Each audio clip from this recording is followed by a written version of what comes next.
ഫലസ്തീനിലെ ഗസയിൽ നിന്നും ഇപ്പോൾ വരുന്ന വളരെ പ്രധാനപ്പെട്ട വാർത്ത നമ്മളെയൊക്കെ അത്ഭുതപ്പെടുത്തുന്നതാണ്. അതായത് നെതന്യാഹുവിന്റെ സൈന്യം ഗസയിലുള്ള ഹമാസിനെ കീഴടക്കുന്നിടത്ത് പരാജയപ്പെടുമ്പോൾ അവിടെ പുതിയ ഒരു സംവിധാനം കൊണ്ടുവരുന്നു. അതായത് സലഫി വിഭാഗങ്ങൾക്ക് ആയുധങ്ങൾ നൽകുക എന്നതാണ്. ഇത് ഞാൻ പറയുകയല്ല, ആരുടെയെങ്കിലും പേരിൽ വെച്ചുകെട്ടുകയാണ് എന്ന് ചിന്തിക്കരുത്. ഇസ്രായേലിന്റെ ഹിബ്രു ഭാഷയിലുള്ള മാരീത് പത്രമാണ് ഈ കാര്യം പറഞ്ഞിരിക്കുന്നത്.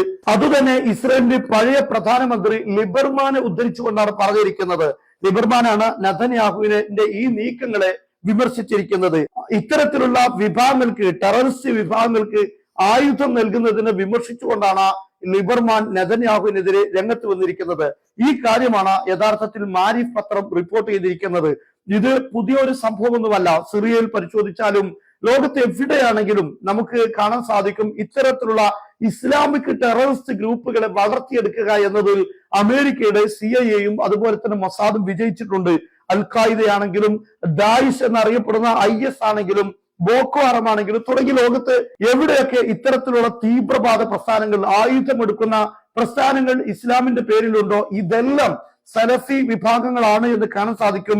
ഇവിടെയൊക്കെയും യൂറോപ്പിന് പ്രത്യേകമായ താല്പര്യമുണ്ട് എന്നതും കാണാൻ സാധിക്കും. അവിടെയൊക്കെ അവർ ഉപയോഗിച്ച ടൂളുകൾ ഈ സലഫി വിഭാഗങ്ങളെ ഉപയോഗപ്പെടുത്തി തന്നെയാണ്.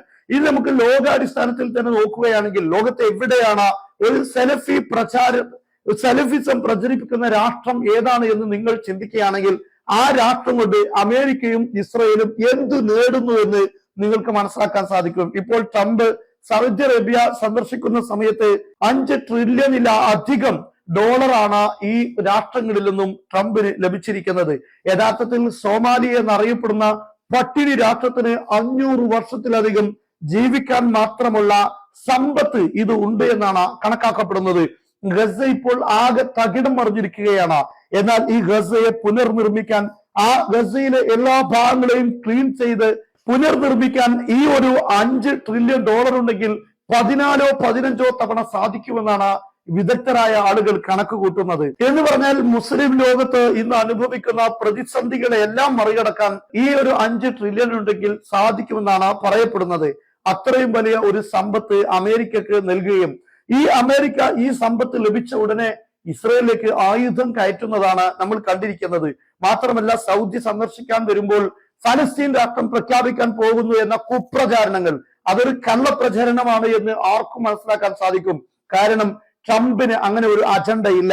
ഫലസ്തീൻ എന്ന അജണ്ട ട്രംപിന്റെ മുന്നിൽ ഇല്ല എന്നത് നഗ്ന സത്യമാണ്. എന്നാൽ ഇപ്പോൾ എന്താണ് അമേരിക്ക UN ചെയ്തിരിക്കുന്നത്? രാഷ്ട്രം സ്ഥാപിക്കുന്നതിന് വേണ്ടി മുന്നോട്ട് വെക്കുന്ന കരാറുകൾ വീറ്റോ ചെയ്യുകയാണ്. മാത്രമല്ല അത്തരത്തിലുള്ള നീക്കം നടത്തുന്ന രാഷ്ട്രങ്ങൾക്കെതിരെ യൂറോപ്പിനെതിരെ ട്രംപ് വാർണിംഗ് നൽകുകയാണ് ചെയ്തിരിക്കുന്നത്. അറബ് രാഷ്ട്രങ്ങളെ ഉപയോഗപ്പെടുത്തി മുസ്ലിം ലോകത്തെ തെറ്റായ ധാരണകൾ വളർത്തി, തെറ്റായ ചിന്താഗതികൾ വളർത്തി ഇസ്രയേലിനെയും അമേരിക്കയും പ്രതിസന്ധികളിൽ നിന്ന് രക്ഷപ്പെടുത്തുക, അവരുടെ സാമ്പത്തിക പ്രതിസന്ധി മെച്ചപ്പെടുത്തുക, മിഡിൽ ഈസ്റ്റിൽ ഈ സലഫി രാഷ്ട്രങ്ങളെയും സലഫി വിഭാഗങ്ങളെയും ഉപയോഗപ്പെടുത്തി അവരുടെ കരാള ഹസ്തങ്ങൾ എല്ലാ ഭാഗത്തേക്കും എത്തിക്കുക എന്നതൊക്കെയാണ് യഥാർത്ഥത്തിൽ ഇപ്പോൾ ചെയ്തുകൊണ്ടിരിക്കുന്നത്. അതായത് ഈ സലഫി പ്രസ്ഥാനം ലോകത്ത് ഉണ്ടായതിനു ശേഷം, ഫലസ്തീനിൽ 2002 ശേഷമാണ് ഈ പ്രസ്ഥാനത്തിന് ഒരു വാക്താവ് പോലും ഉണ്ടാകുന്നത്. അതിനെല്ലാം ലോകത്ത് നട്ടുവളർത്തുന്നത് ഈ പ്രസ്ഥാനങ്ങളാണ്. ഇപ്പോൾ നമുക്കറിയാം സുഡാനിൽ പ്രശ്നമാണ്. ഇവിടെയൊക്കെ ലോകത്ത് അൽ ഖായിദയും ഞാൻ ഈ പറഞ്ഞ ഏതൊക്കെ ടെററിസ്റ്റ് വിഭാഗങ്ങൾ മുസ്ലിം സമൂഹത്തിന്റെ പേരിൽ പ്രവർത്തിക്കുന്നുണ്ടോ ഇതെല്ലാം സലഫി വിഭാഗങ്ങളാണ് എന്ന് കാണാൻ സാധിക്കും. ദായിഷ് എന്നറിയപ്പെടുന്ന IS അവരുടെ പാഠപുസ്തകങ്ങളായി ഏതാനും കാലം അവർ സിറിയയിലും അതുപോലെ ഇറാഖിലും ഭരണം ഏറ്റെടുക്കുന്ന ഘട്ടങ്ങളിൽ അവർ പഠിപ്പിക്കുന്നത് ഈ സലഫി പ്രസ്ഥാനത്തിന്റെ സ്ഥാപകനായ മുഹമ്മദ് ബിൻ അബ്ദുൽ വഹാബ് എന്നറിയപ്പെടുന്ന വ്യക്തിയുടെ കിതാബ് തൗഹീദ് എന്ന് പറയുന്ന പുസ്തകമാണ് എന്ന് പറയുമ്പോൾ ഈ കാര്യം എത്രമാത്രം വ്യക്തമാണ് എന്ന് നമുക്ക് മനസ്സിലാക്കാൻ സാധിക്കും. ചുരുക്കി പറഞ്ഞാൽ അന്നവും പാലും നൽകി യൂറോപ്പ് വളർത്തിയെടുത്ത, മൊസാദും CIA വളർത്തിയെടുത്ത മുസ്ലിം സമൂഹത്തിലെ ഇത്തിക്കണ്ണികളാണ് സലഫി വിഭാഗങ്ങൾ എന്ന് ഇതിൽ നിന്ന് കൃത്യമായി നമുക്ക് മനസ്സിലാക്കാൻ സാധിക്കും. ഇതാരെയും പ്രകോപിപ്പിക്കാനോ അല്ലെങ്കിൽ വിമർശിക്കാനോ പറഞ്ഞതല്ല, യാഥാർത്ഥ്യം മനസ്സിലാക്കണം. ദൈനമ എന്നറിയപ്പെടുന്ന ഇസ്രയേലിന്റെ പഴയ പ്രധാനമന്ത്രി രചിച്ച ഒരു പുസ്തകമുണ്ട്.